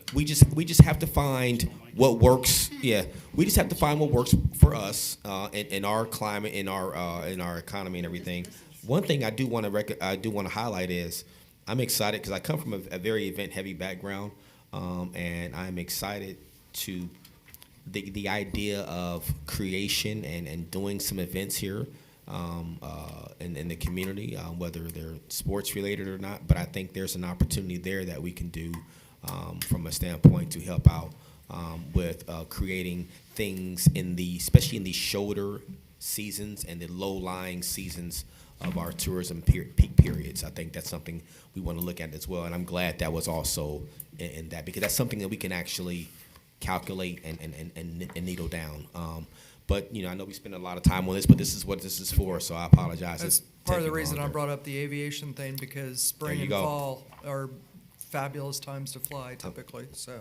So, you know, is there any other feedback? I would like to, maybe if you can think of anything, maybe please email me. Luann, I saw your feedback on when we're kind of getting grammatical and, you know, things like, you know, the golf and making sure we get the official names right and stuff like that. We're going to do all that, so don't worry about any of that kind of stuff. I just want to make sure initiative-wise, you know, we're speaking the same tune, and it sounds like we've all taken notes here, want to get this back to Berkeley, but if there's anything else that, and again, I want you to kind of think of the 30,000 view foot thing, and we have done that this morning successfully. If there's anything else that you have, please email me. That way I can get this into Berkeley ASAP, so I can then get that version 2 to you all, because I do want to get this to BOCC as soon as I can from a presentation standpoint. That'd be great. Is there any other feedback aside from what you all have mentioned? But are we the initiatives, they kind of touch base for the most part. We just kind of rephrase some things, and we have all the notes and everything from you guys mentioned about some of the things. Michael? Just the only thing, again, I don't disagree with all these are important, but I guess where is the time or the resource dedication for Okay. these activities past, number one? Is it our time? Is it our advocacy? Is it our support with other folks versus and/or what's the actual financial side of it? Are we looking for whatever percentage of the TDC collection, TDT, whatever they're calling it, to go towards that? Because that would be a big, I'm all for support, working together, getting the thing done. All that's very, very important, and it doesn't cost us anything but our time, which we've all dedicated a lot of to anyway. Okay. So it's just a matter, that's the separation maybe between that and the fiscal side of it, and then does it comply to, and do we need to make changes to the statutes that created the tourist development tax to start with? Okay. So we're in compliance. Yeah. Cool. You're referring to probably like a 501c kind of type of metric. Move it, man. Right. I'm ready to vote for that tomorrow. Gotcha. Okay. Yeah, or a couple of years ago even. Yeah. Yeah, we have, so for those who are, I want to make sure we're on the same page. So what Michael's referring to, most of your DMOs in the United States of America are operating as a 501c. And then there's a fair amount in Florida that operate as a 501c as well. And then some of them are also county government. So that's just depends on the metric. And there's been talk about what does that look like for our community? Every You could sell community is trademark different. shirts. This is correct. But yeah, so that's just something, we can discuss later, but I'll go by direction of TDC and talk about that. But any other feedback on the initiatives in regards to the strategic plan? It's a great distillation of what we need to know and where to go. Okay, cool. What we'll do is, for this to be clear, I'll get with Berkeley some wording and to try to dive down and, like you say, you make a good point on resources, on what's advocacy. If there's something that we're leading the charge, how do we put into that from a financial standpoint? Are we going to use the 1% from the capital standpoint? Are we going to use special projects for this? And maybe we can kind of, in that way, Mike Ingalls, where we can try to figure out, we can capture the success rate of something, of some of these initiatives. Some of these are going to be not as, you can't put a dollar amount to every one, but maybe we can add some sort of a dollar amount. Because some of these things would be about groups and advocacy and stuff like that. There's still some ROI things you can put to it as well, but they're all going to look a little different. But maybe we can, from a measurability standpoint, it'd be nice to see how we can measure the success of what all the work we've done and the people that we put through all these surveys for. So that'd be nice to see. Well, at least we've cleared out most of the gallery. Right. Well, that's all I have.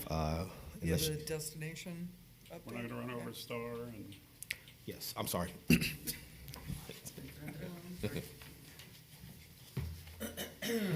quickly, you will see in the month of May, you have April too, do we not? April's in my packet, Yeah, we We've got May and June. Oh, May and in June this. are in now, yeah. but they're not in the Sorry. packet. Hold on, where am I going? Yeah, we don't have May and June. I've only seen April. That's because these numbers became available since you all received the packet. So I now have May and June STAR reports, so that's what I'm reporting on. We did already go over April when you got sent the packet for the Right. June skip meeting. Anyway, so May, no surprise, I've heard it from everybody. Everybody was down in May, but you can see too, as was our competitive, our comp set, from a county perspective. Not much to tell there. I mean, it's just, we're all feeling the same thing all over the place, every county, so. And then for June, we have pretty much the same story. So I don't have a reason for it. I don't have an explanation for it. The weather wasn't bad. It was just hot, the economy, Orlando. whatever it is, right? Hernando, poor bastards, good grief. Yeah. Have you had any conversation with Tammy or any of the other Yes. counties, or what, do they have any reasons, thoughts, concepts? The same thing that we're hearing, people are getting nervous Yeah. and not wanting to spend money on a family vacation that they might need to save to buy groceries. Right. So, that's the feedback all over the state, Yeah. In all over the 24, country. in 24 in the summer, I mean, it was summer, and going into the fall, it was solid times. And solid is probably a conservative statement. Yeah, that's So we were doing really well, and we were seeing that. By the way, we are still. She's going to get there. We're 16% up in collections year to date, which is a great thing. Yep. But the last couple of months have dipped a little bit into that percentage. I think we were at one point in the 20 percentile of collections and everything. But again, this is bigger than a tourism answer, but it's an economy. It's just it's in that recession, and people are definitely seeing that pinch. You know,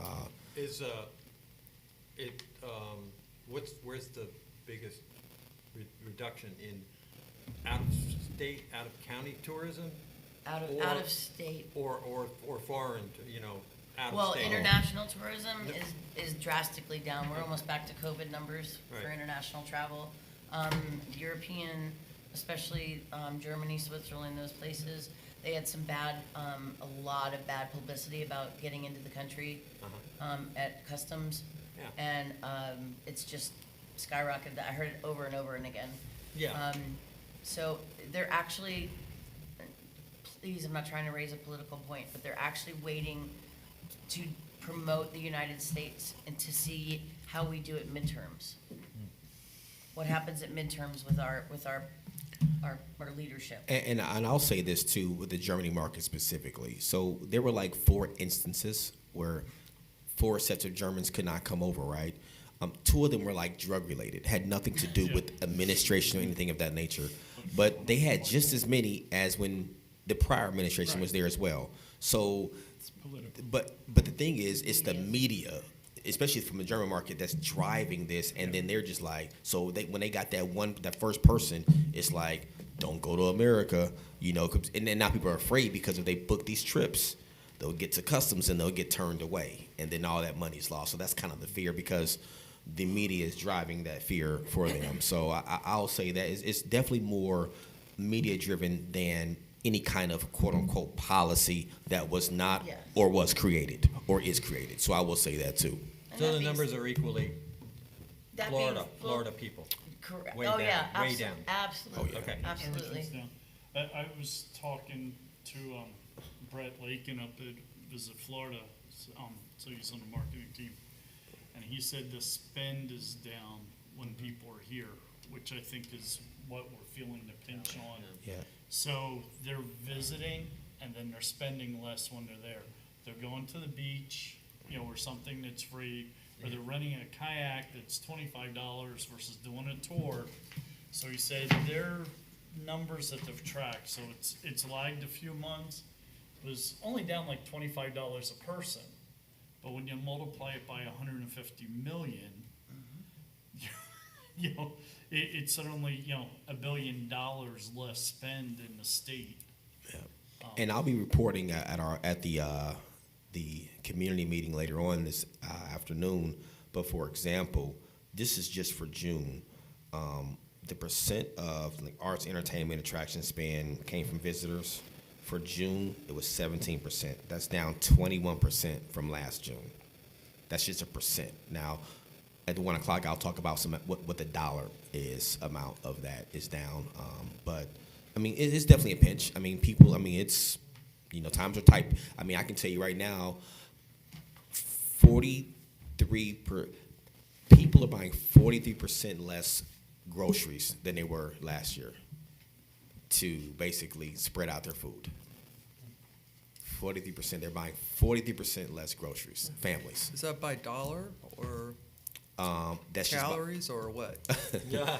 Like what's the metric? well, the metric was from the Department of Commerce. I don't know how they came to it, but they all I saw was a percent. It wasn't a dollar amount. They just said they're spending 40. So I guess they're looking at the total grocery bill from this time last year. that's how much down it is individually from a household standpoint. Even though groceries are more expensive, They're still spending less. they're spending less. So we're gonna start seeing thinner people? And looking at this, it seems like rate's not the issue in the star.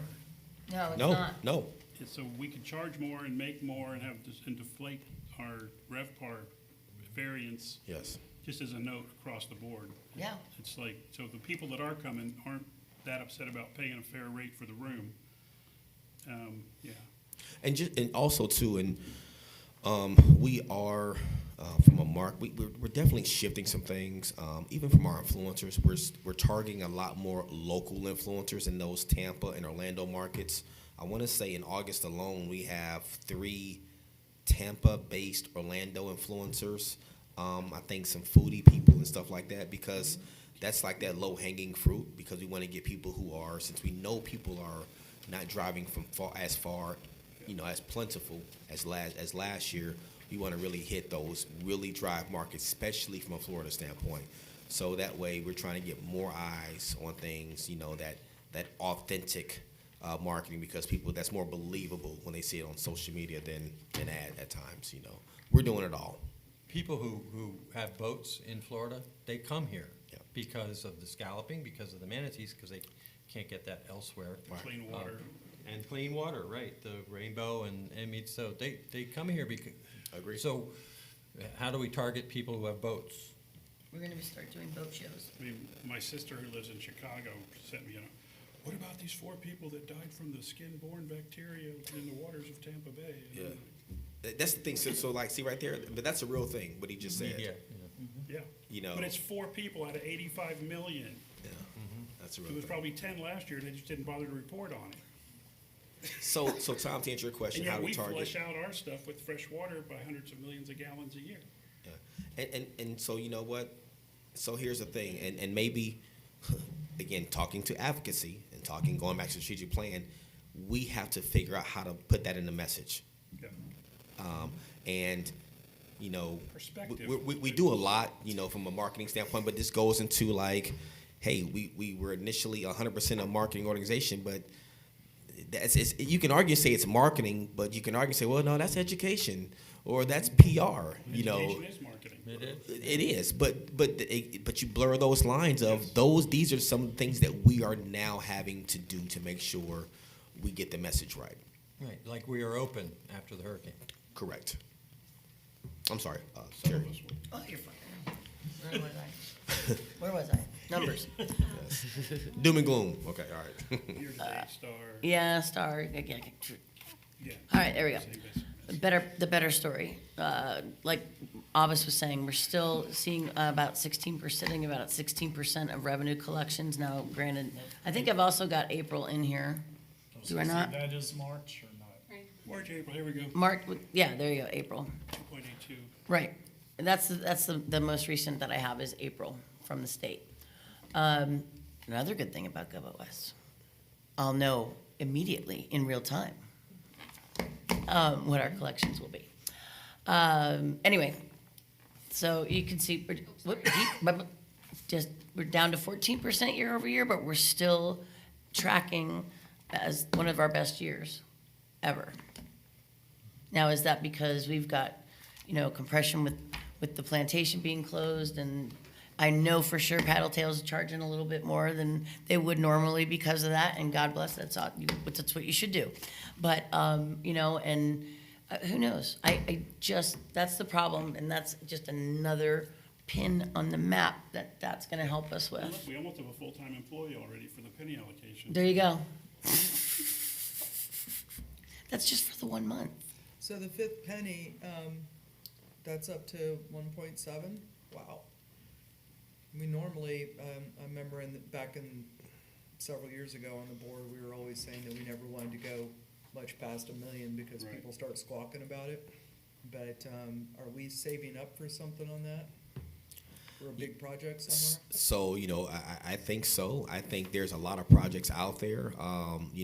There's an appetite for brick and mortar. So, hence the revamping of the grant applications especially for the capital standpoint. So, and then of course the strategic plan as well. But short answer, yes.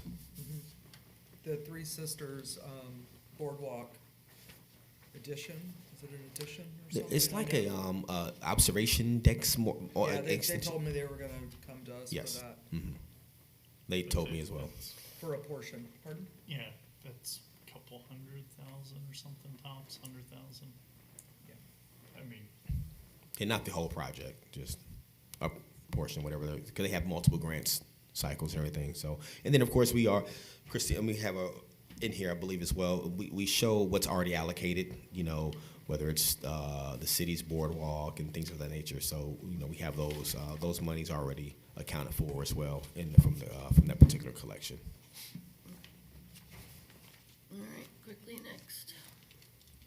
Social media. I'm gonna say that we're still not tracking as well as we were prior to Alyssa's not being here. Let's admit it, she did a great job. But I will say, and I must give kudos to our staff member, Stephanie, who has taken over and doing a phenomenal job, I think, of filling those shoes, especially from a standpoint of someone who's really not on social media very much. So I want to recognize Stephanie for that. Is Alyssa gone now for good? You go. She's content. She's actually out on leave at this time. Still? Yes. She's able to extend it? Yes. is there a chance the county will consider, my layman's understanding of FMLA is the position, a parallel position needs to be held by the county, not necessarily the exact position. So is the county considering getting you guys some relief since we're now into month 4 or month 5? And, just when she comes back, find a spot for her, not necessarily the previously existing spot? So the employee in question, they're out on leave until August the 1st, extended leave from FMLA. And I'll have to get with the county and HR. I really can't answer. FMLA can be up to a year. Yeah, the point being is that our businesses are hurting and we need really robust social. Yeah. Hopefully we'll have a clear answer on October the 1st. Excuse me, I'm sorry. Yeah, but August the 1st, And I I'm guess sorry. what I was saying is there's somebody else in the county that could step into that role, and when she comes back, she has a job with the county or swap back out. Not necessarily you have to keep the desk empty for the entire duration. Yeah, so what we've done, and to remedy that too, is we are using Hayworth PR. We shifted some funds there and some priorities where they're helping us create posts and content for us. And then in the combination of Terry as well, but Stephanie as well, posting those between that, the UGCs, we're doing a lot of that now as well. So it's not, let me say this, it's not like it's not being done, because it is definitely being done. It's just, right now we're piecing things together, and it's a total team effort.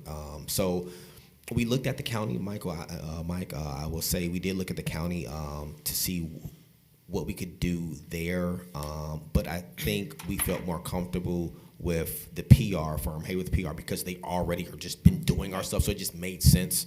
And then with Stephanie coming on board now with her expanded role, she's doing amazing, by the way, no pressure. And Terry as well. I mean, so we're all kind of like leading that charge. And so, hopefully we can. I just know you're not overstaffed. Losing one out of a team of 5 or 6 is a significant hit. It is. So it's a lot of burden on the rest of you all. Didn't know if the county was considering a way to help Yeah. Well, mediate some of that. and I'm working with some people in, locally, Buster, I'm working with him, to create content for us, with some other people, locally, as Avis mentioned, for UGC, user-generated content, which is really what the trend is now. People want to see that, so, hopefully with that, that'll help us get a more robust Okay. variety on our And even with the socials. county too, when Mike Bridges and his team are amazing, by the way, but they're also a small team too, and they're doing a lot with less. I mean, everyone is doing more with less these days, I feel like. But again, hopefully, come August the 1st, we'll have a lot more clarity. Once I find that clarity, you'll be the first to know about that direction going forward. Speaking of Mike Bridges, and of course, the inimitable Miles, perhaps we need to do one of the Citrus County in Focus videos on the benefits of tourism to residents. Okay. Yeah, we can definitely look into that. We'd love to. What? Terry, funny look Yeah, on no, your no, face. no.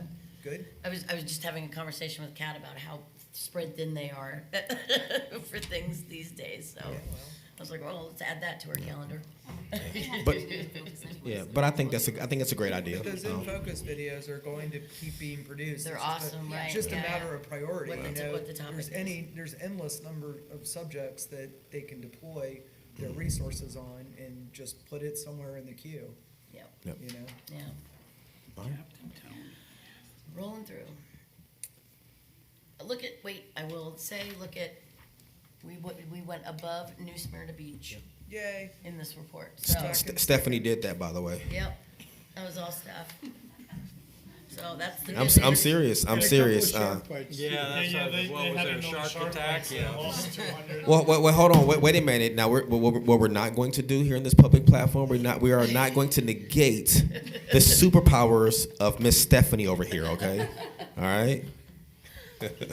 And I will say too, a lot of that is also boosted by some of the influencers that we've had. Like Major Gator was a huge influencer for us. He continues to do posts that are pulling in thousands and thousands of follows for us. So. And I want to highlight something too with the Major Gator thing. We talked about it, but the cool thing about it is, we had that his entire visit was all homosassa and focused, and he really killed for that community. And I think they are reaping a lot of benefits from that too. And even with their new programming, hooked on homosassa, they have new signage as well. So we're just happy to be a part of that. Yeah. Next. Yeah, so speaking of Major Gator, there he is in the bottom left corner. We went to lunch at Florida Cracker Monkey Bar. He had his pizza there. Those weren't his leftovers. He ate his whole pizza. They're empty boxes. Yeah, no, and so then we also had Bonnie Jill. She's on the top right in the photo, and that's her videographer Anna next to her. Bonnie Jill is like an animal advocate. She is an author. She has a podcast, and she was talking about the Homosassa Springs Wildlife Park and the manatees, and she sent me a text message and said that she had like 3 million listeners. So they all are aware of like Homosassa in our area here. And then Terry hosted Millennial. Is that Journalist it was, from Mexico? from a Mexico newspaper. Okay, and then the picture from the Withlacoochee Trail with the mural was Alvis standing with the Gosh PR UK Media Fam. And Max was on that trip. And Max, Max is in that picture too. Yeah, I couldn't. Where is he? I think I took that Oh, picture. Oh, he you did. took Okay, it. okay, yeah, because I was That's like, why I it's thought blurry. that's because there was 4 of them, Yeah. and then Alvis is on Did the Tom right pay you to there. say that? Man, no love. And then starting tomorrow, we have a media fam tour, Media Escape Fam. They are, there's going to be 6 of them, and Brittany from Hayworth is coming up to help host that. And we're going to be splitting it up between Crystal River and Inverness. So they're staying a couple days at Paddletail, and then they're going over to Luann's to stay at the Cove. So that'll be kind of unique. We've never done a fam tour like that where we've kind of like split it up with the lodging as well. So it's just kind of unique the way that we're doing that. So. And then some numbers. Those are some of Major Gator's numbers specifically. Brittany pulled those numbers for his impressions. That we had over 860,000 impressions. We can go to the next slide. So those are just some of his posts that he did. He had a good time fishing. So with Captain Don, Captain Chancey, yeah. yeah, on Last Chance. So he had a great day out there with him. So you can go on to next slide. And then this report was already in your packets from last month, from May's report, so we can kind of skip over that one. And then those were also in last month's report. We've got the Cove up there for that Yahoo from the Hidden Gem Camp Spot list, and a lot of big numbers that we received from those as well. So those were already in the report from the previous month. You can go to the next slide. And then this is the new report that just came out in June after the reports were printed. So we've got 40 million impressions, 280,000 views, almost 4,000 engagements. You can go to the next slide. And so we're got a lot of things going on with Southern Living. There's a couple blogs out there. So that first one is Florida's 14 gorgeous coasts each have something unique to offer. So the Nature Coast was one of those 14 coasts. And then they had an Instagram post on it as well below that was 2.4 million views. And then the top middle is 10 Quiet Florida Escapes Locals Don't Want You to Find. And Citrus County was listed on that blog as one of those. And to the right of that one is the 15 most beautiful places according to native Floridians, was the Crystal River National Wildlife Refuge, and then 12 no-frills seafood shacks in Florida, worth the drive, the crab plant, and the freezer were also listed on that one for 1.1 million impressions. And then that was that 65,000. That's Sarah's Outdoor Adventures. We had hosted her in fiscal year 2024, but she's pretty. She just lives north of Tampa. I think more closer in like Port Richey area. So she likes to come up and do like a manatee swim, and then just so she's just kind of still doing content for us, just to help us out because she's kind of local to our area. So yeah, you can go. Where was the banner that? I'm sorry. At the very top, the PR reports, the picture of the full, where was that taken? I assume that's Citrus County. Looks like Sandy Hook. Yeah, do you? Sandy Hook? do you have It was out, it was when we did the Madden photo shoot about 3 years ago, 4 years ago maybe. Okay. I don't know exactly where, but it was the girls fishing adventure photo shoot. Just curious. Okay. Sandy then- Hook, yeah. Yeah, and then, yeah, we can, and then there's some other numbers there. Ultimate guide for 2024 scalloping season in Tampa Bay. That's what it says, but it should be 2025, but that's on that post from that listing, but. And, yeah, and then these are some PR numbers from Bonnie Jill that we hosted. So 130,000 impressions, 118,000 impressions on our Instagram stories. So, yeah. She's kind of cool. She's the only female woman to hold a position on the NBA draft board. Yeah, she works for the The only Lakers. female woman. Yep. Did I say female woman? He, her, she, it, I don't know. Versus the male woman. That's right. Yes, That's right. MAIL. that's all I got. All right. Stephanie, do you have anything? Speaking of Stephanie, Hi, I'm still Stephanie. I'm the visitor services representative. I'm sure I've met all of you before. In the past, what has it been, like 2.5 months since we've been here? I think last time it was like 688 total visitors, and then this time there was 324. So there's like a big old dip. The coolest country. All countries are cool, but this one was the coolest. That we had people from Taiwan, so that was really fun. They were really super happy to be here. And then, so 12 countries were represented, and Taiwan was one of those. Germany being the most, and then there were 24 states represented, and Florida being the most of that, then Indiana, and then Pennsylvania. So, yeah, that's about it. Yeah. Yeah. There we go. Yeah. Thanks, guys. Thank you, Stephanie. Thank you.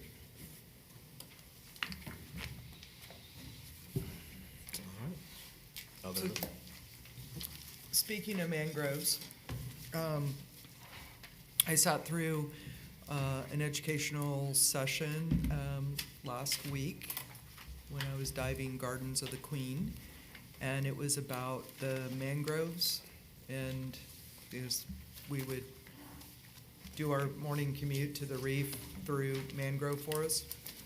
And one of the pictures they showed was of new plantings of mangroves.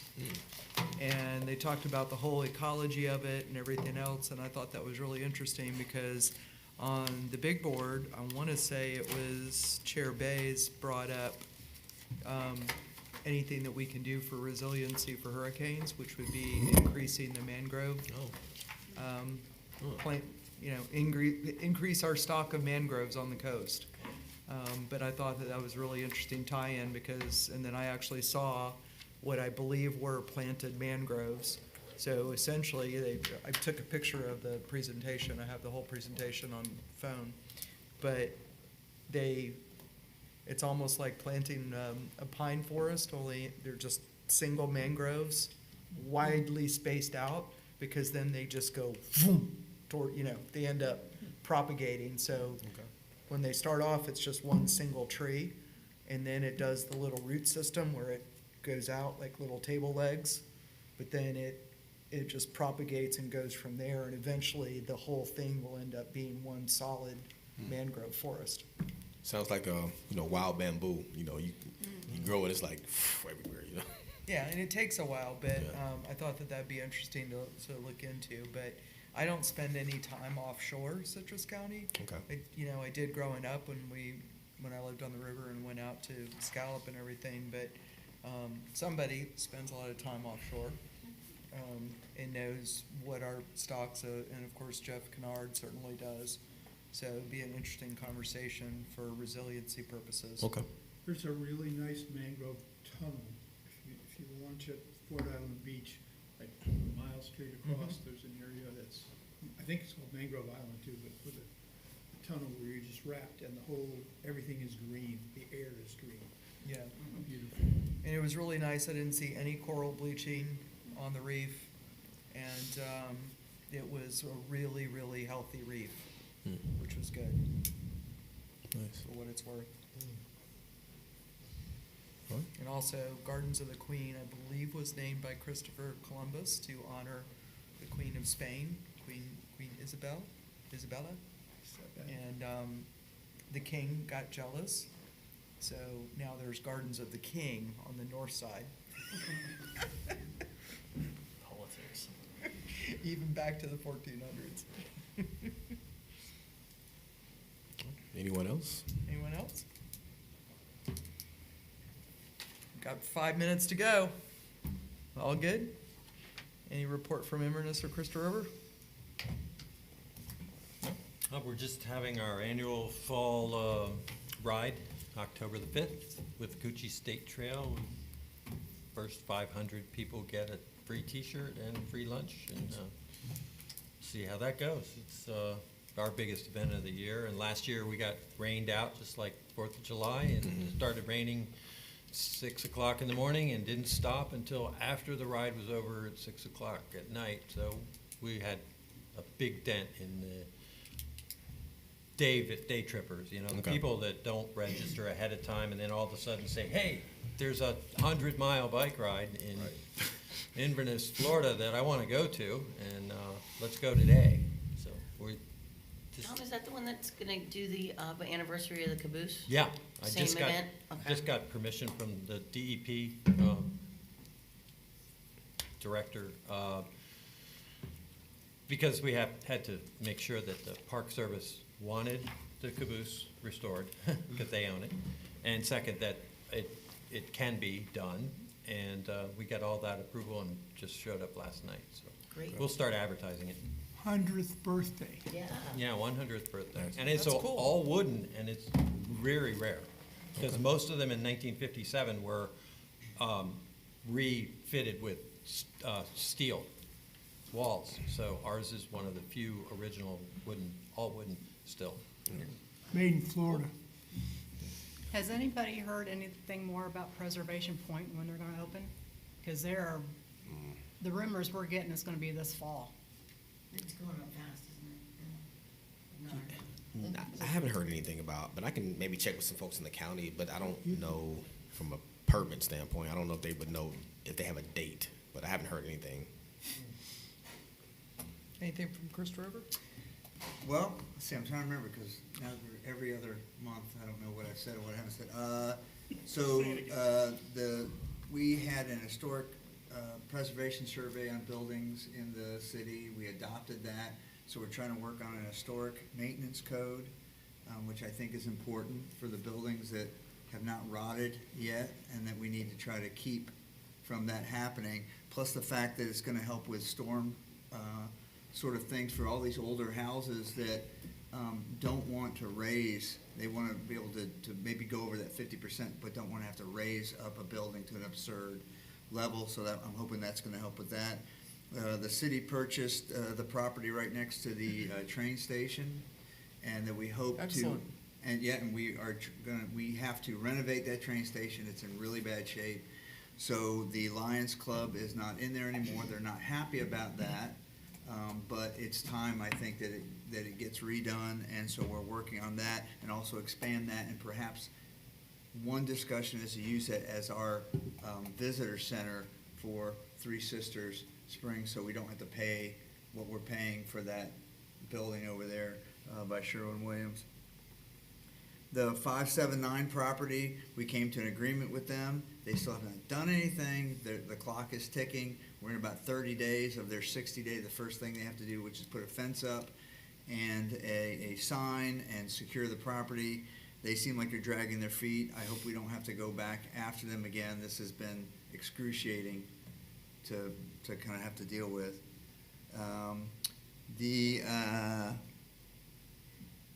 The property at the end of the runway, we've been discussing that. The developer. They pulled, right? They pulled their application, so I assume that they're gonna be coming back with that. We'll see what happens. I think I know how it's gonna go. I'm not gonna tell you how I'm gonna vote on it, but, you know, we'll see what happens with that. So, Riverwalk, another excruciating thing. They're still trying, they've got 3, I guess, people that they're trying to get agreements signed with. The longer this goes on, the more people die, and then they have to start over again, which is kind of what happens. The heirs keep dying, and then they have to keep going back. But, so we're working on that. We have the money. We have put in the, all the requests for proposals for I'm gonna use the wrong term, somebody that's gonna run this job, whoever's. Project manager? Yeah, but there's another name for it. But anyway, the project manager, I believe we have that person or that entity hired so that we can get this thing going. I know that I have some projects that are on the Riverwalk. We're doing work at the crab plant, this is aside from the city, and one of the reasons they're doing that is because part of the Riverwalk's gonna be right there by the crab plant, and they're experiencing some great business. If you go there, that place is totally packed. So we've started we put a pavilion up there, and then they've got more that's gonna be going out there, so.